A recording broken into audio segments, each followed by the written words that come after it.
நம்ம பேஜ்ல எக்கச்சக்கமான ஃபெஸ்டிவல் கலெக்ஷன் நம்ம லான்ச் பண்ணியாச்சு. சீக்கிரமா உங்க ஆர்டரை புக் பண்ணிக்கோங்க. எல்லாமே சாஃப்ட் பூனம் இப்போ நம்ம டிஸ்ப்ளே பண்ண போறோம். வெறும் 699க்கு 699க்கு இப்படி ஒரு குவாலிட்டினா பாருங்க, எவ்வளோ வந்து அப்படியே ஒரு கூல் மெட்டீரியலா தெரியுது பாருங்க. வீடியோல நான் அப்படி எடுத்து காட்டும் போதே இதெல்லாம் வெறும் 699 தான். பாருங்க 699. சூப்பரான பிரீமியமான பூனம் சாரீஸ் 699. எல்லாமே நார்மல் வாஷ் தான். நார்மலா நீங்க மிஷின்ல கூட வாஷ் பண்ணி இதெல்லாம் யூஸ் பண்ணிக்கலாம்.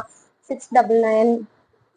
இந்த கலர்ஸ் எல்லாமே சிங்கிள்ஸ் தான், எல்லாமே சிங்கிள் பீசஸ் தான். இப்போ இந்த கலர் அப்படின்னா இதுல இந்த ஒரு பீஸ் தான் இருக்கு. அதனால சீக்கிரமா புக் பண்ணிக்கோங்க. 699. 699. எந்த சாரி வேணுன்றத ஸ்கிரீன்ஷாட் பண்ணி ஸ்கிரீன்ல நம்ம டிஸ்பிளே பண்ணிருக்கிற வாட்ஸ்அப் நம்பருக்கு அனுப்பி you can book your order.